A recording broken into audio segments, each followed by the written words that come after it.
ಕಲ್ಲದ ಕಲ್ಲಿಗೆ ಅಂದರೆ ಶೆಕೆ ಆಗ್ತದೇನು, ಅದಕ್ಕೆಂದರೆ ಬೆವರು ಬರ್ತದೇನೋ ಅಂದ. ಬರೀ ವಸ್ತು ನೋಡೇನೋ, ಬರೀ ವಸ್ತು ನೋಡಿದ್ರೆ ಭಕ್ತಿ ಉಂಟಾಗೋದಿಲ್ಲ. ಶ್ರದ್ಧಾ ಇಲ್ಲಿ ಅದಾನ ಮುಖ್ಯ, ಅದಾನ ಮುಖ್ಯ. ನಮ್ದು ಕಣ್ಣು ಬದಲಾಗಬೇಕು. ಅದು ಹಣ್ಣು ತರ್ತೀವಿ ದೇವಸ್ಥಾನಕ್ಕೆ ಹೊಡಿದಿ, ಸಾದಾ ಹಣ್ಣು ಅಂಗಡಿಯಾಗ ತರುವಾಗ ಅದು ತೆಂಗಿನಕಾಯಿ, ಅದು ಅಂಗಡಿಯಾಗ ತರುವಾಗ ಎಷ್ಟು ಅದಕ್ಕೆ ಕೊಂಡು ತಗೊಳ್ಳುವಾಗ 10 ರೂಪಾಯಿ ಹೇಳಿರ್ತಾರ, 8 ರೂಪಾಯಿ ಮಾಡಿರಿ. ನಮ್ಮ ಅಕ್ಕ ತಾಯಂದಿರಿಗೆ ಕಳಿಸ್ಬೇಕು, ಸಂತಿ ಮಾಡೋಕ್ಕೆ ಚಂದ ಮಾಡಿ. ಮತ್ತು ಈ ಕಡೆ ಕಳಿಸಿದ್ರೆ ಮತ್ತೆ ಕೇಳ ಎಷ್ಟು ಹೇಳಿದ್ರೆ ಇಟ್ಟಿಗ ತಂದು ಬಿಡ್ಬೇಕು. ಈ ಕಡೆ ಕರುಣಾ ಅದ, ಈ ಕಡೆ ಭಕ್ತಿ ಅದ. ಅದು ಜೀಪಣತನ ಅಲ್ಲ, ಸಂಸಾರ ಮಾಡೋ ಜಾಣತನ ಅದ. ಬೇಕು ಮನುಷ್ಯಾಗ ಜಾಣ ಬೇಕು. ಸಂತಿಗೆ ಕಳಿಸಿ ನೋಡ್ಬೇಕು, ಕೈಯಾಗ ಒಂದು 100 ರೂಪಾಯಿ ಕೊಟ್ಟಿರ್ತೀರಿ. ಇವರು ಹೋದ್ರು, ಹಸಿವಾಯ್ತು, ಹೋಟೆಲ್ದಾಗ ನೇರವಾಗಿ ಹೋಟೆಲ್ದಾಗ ಬಜಿ ತಿಂದ್ರು, ಚಿವಡ ತಿಂದ್ರು. ಒಮ್ಮೆ ನೆನೆಸ್ತಾರ ನಿಮಗೆ? ಮಕ್ಕಳ ನೆನಪಾಗುದಿಲ್ಲ, ಹೆಂಡತಿ ನೆನಪಾಗುದಿಲ್ಲ ಅಂತ ಕಟ್ಟೋದು. ಆದ್ರೆ ನಮ್ಮ ಅಕ್ಕ ತಾಯಂದಿರು ಸಂತಿಗೆ ಹೋಗ್ತಾರೆ, ಅವ್ರಿಗೇನು ಮನಸ್ಸಿಲ್ಲ, ಅವರಿಗೂ ಬಜಿ ತಿನ್ನಂಗಾಗಿರ್ತಾರ, ಒಳಗೆ ಹಸ್ದಿರ್ತಾರ. ಹೋಗಿ ಹೋಟೆಲ್ದಾಗ ತಿನ್ನಂಗ ಆಗ್ತದ.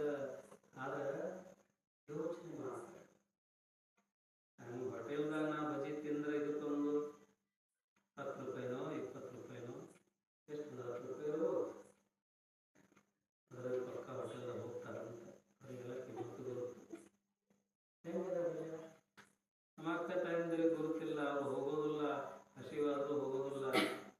ಯಾಕೆ? ಯೋಚನೆ ಮಾಡ್ತಾರೆ, ಅರ್ಥಶಾಸ್ತ್ರ, ಇಕಾನಮಿ. ಇಲ್ಲಿ ಒಂದು 20 ರೂಪಾಯಿ ಕೊಟ್ಟು ಬಜಿ ತಿನ್ನೋದು ಏನದ, ಅದೇ 20 ರೂಪಾಯಿದೊಳಗೆ ಬೇಸನ್ ಹಿಟ್ಟು ತಂದು ನಮ್ಮ ಮನೆಯೊಳಗೆ ಬಜಿ ಮಾಡಿದ್ರೆ ನನ್ನ ಗಂಡ ತಿಂತಾನ, ನನ್ನ ಮಕ್ಕಳು ತಿಂತಾವೆಲ್ಲ ತಿಂತ. ಎಂಥ ಭಾವಿದ, ಹೆಂಗ ಭಾವದ ನೋಡಿ. ಮಸ್ತ್ ಇದು ವ್ಯತ್ಯಾಸ.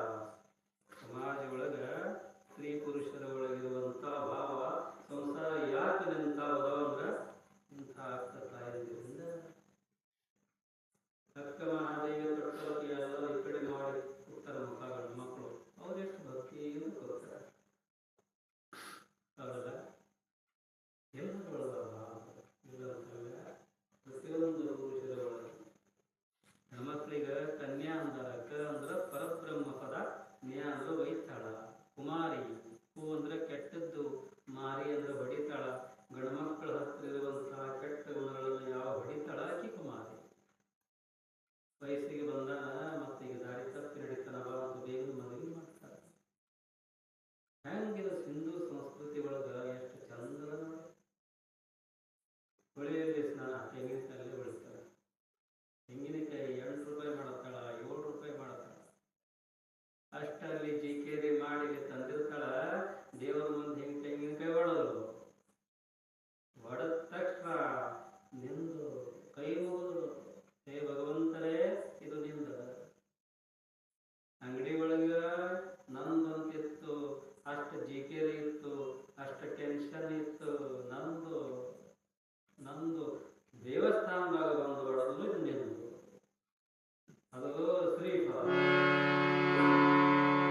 ಅದು ತೆಂಗಿನಕಾಯಿ ಹೊಡೆದಿಲ್ಲ, ಅದು ಶ್ರೀಫಲ ಆಯ್ತು. ಈಗ ಅದು ದಿವ್ಯ ರೂಪಗೊಳ್ಳುತ್ತು, ಭಕ್ತಿಯ ಸ್ವರೂಪ ತಾಳತು.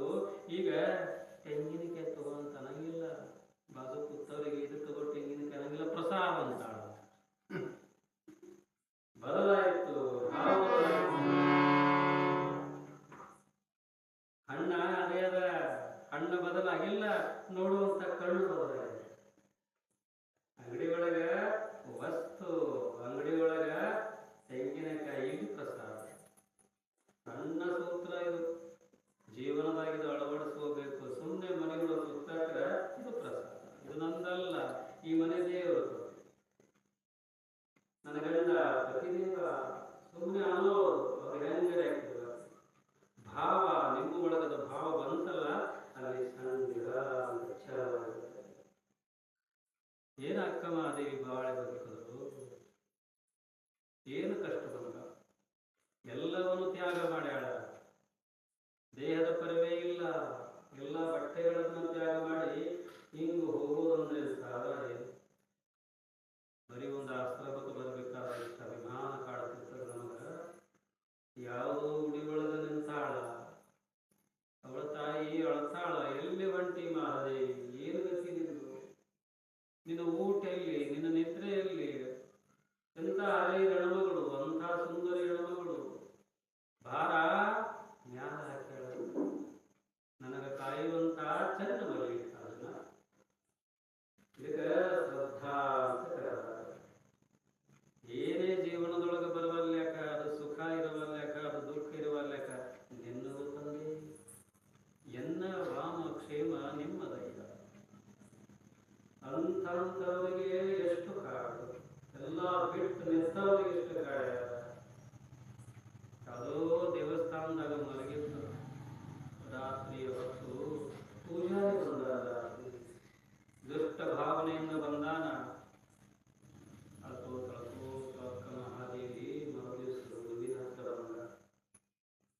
ಗುರುವಿನನ್ನ ಕೇಳ್ತಾಳ, ಹೇ ಗುರುನಾಥ, ದೇಹದ ಪರವೇ ಇಲ್ಲ, ಬಟ್ಟೆ ತ್ಯಾಗ ಮಾಡಿನು, ನಾನು ನನ್ನದು ತ್ಯಾಗ ಮಾಡಿನು, ನಾಚಿಕೆ ತ್ಯಾಗ ಮಾಡಿನು, ಆಶೆ ಆಕಾಂಕ್ಷೆಗಳನ್ನ ತ್ಯಾಗ ಮಾಡಿನು, ಎಲ್ಲವೂ ಮಾಡಿನು. ನನಗೆ ಜನ ಹಿಂಗೆ ಕಾಡಕತ್ತಾರಲ್ಲ, ಹುಚ್ಚಿ ಅಂತ ಕಲ್ಲು ಒಗ್ಯಾಕತ್ತಾರಲ್ಲ, ನೀ ಅದೇವೋ ಇಲ್ಲೋ ಗುರುನಾಥ, ದೇವರು ಜಗತ್ತಿನೊಳಗೆ ಅದನೋ ಇಲ್ಲೋ ಅಂತ ಪ್ರಶ್ನೆ ಆಯಿತು. ಗುರು ಬಹಳ ಸುಂದರ ಉತ್ತರ ಕೊಟ್ಟ. ಗುರು ಯಾವನಿಗೆ ಅನ್ಬೇಕಪ್ಪ ಅಂದ್ರೆ, ನಮ್ಮ ಜೀವನದಲ್ಲಿ ಬರುವಂತಹ ಕಷ್ಟಗಳಲ್ಲಿ ಎದುರಿಸಿ ಗಟ್ಟಿ ನಿಂದ್ರಬಾ ಅಂತ ಹೇಳ್ತಾರ. ಇರೋದೇ ಇವು ಕಷ್ಟಗಳು ನಷ್ಟಗಳು ಎಲ್ಲ ಇರೋದು ಜೀವನದಲ್ಲಿ. ಯಾರಿಗಿಲ್ಲ ಹೇಳಿ ರಾಮ ಅಂತ ರಾಮ ಯಾಮ ಉತ್ತಾರಕ್ಕೆ ಹೋಗ್ಯಾಕ ಈ ಭೂಮಿ ಮೇಲೆ ಯಾರು ಬಂದಾರ ನೋಡು, ಕಷ್ಟದಾಗೆ ಹೋಗ್ಯಾರ, ಕಷ್ಟದಾಗೆ ಹೋಗ್ಯಾರ.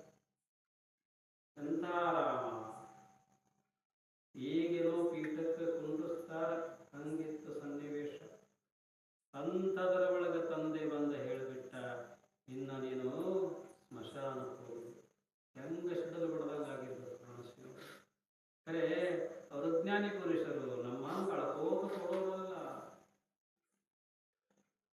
ದೇವರಿಗ ಅಂತ ರಾಮ, ದೇವರೇ ನಿಟ್ಟಂಗಿರುತ್ತೆ. ಅರಣ್ಯದ ಜೀವನ ಸುಂದರ ಜೀವನ. ಅರಣ್ಯದೊಳಗ ಗಟ್ಟಿಗೆಣಸ ತಿಂದು ಎಷ್ಟು ಸುಖಮಯ ಜೀವನದ. ಆತ್ಮಜ್ಞಾನಿ ಪುರುಷ ಎಂದೂ ವಿಚಲಿತ ಆಗುವುದಿಲ್ಲ. ಹೆಂಗ ಅಂತವರಿಗೆ ಕಾಡ್ಯಾರ. ಅರಣ್ಯದಾಗ ಬಂದವರು ಸೀತೆಗ ಅಂದ್ರು ಅರಮನೆಗಳು, ಸುಂದರಿ ನೀನು, ರಾಜಕುಮಾರಿ ನೀನು, ನಿನ್ನ ಪಾದಗಳು ಗುಲಾಬಿ ಹೂವಿನಕ್ಕಿಂತಲೂ ದುರ್ಲಭ. ಅರಣ್ಯದಾಗ ಬಹಳ ತ್ರಾಸದ, ಸರಿಯಾದ ಊಟಕ್ಕೂ ಸಿಗೋದಿಲ್ಲ. ಸಿಡಿಲ, ಬಿಸಿಲು, ಮುಳ್ಳ, ಕಂಟಿ, ಹೋಗಬೇಡ ಅಂತಂದ್ರು ಸೀತಾ. ಸೀತೆಯ ಮಾತ ಅದ್ಭುತವಾಗಿತ್ತು. ಯಾಕೆ? ಪತಿವ್ರತ. ನನ್ನ ಗಂಡನ ಸಹವಾಸವೇ ನನಗೆ ಸ್ವರ್ಗ. ಎಂಥ ಮಾತು ನೋಡಿ, ನನ್ನ ಗಂಡನ ಸಹವಾಸವೇ ಸ್ವರ್ಗ. ಗಂಡ ಸ್ವಲ್ಪ ಬಡವಾದ್ರೆ ಹೋಗಿ ಕೂತೀವಿ ನಾವು, ಎಷ್ಟು ನಿಂದೆ ಆಡ್ತೀವಿ ಗಂಡನ. ಹೆಂಗದ ನೋಡಿ ಪತಿವ್ರತೆಯ ಧರ್ಮ ಹೆಂಗದ.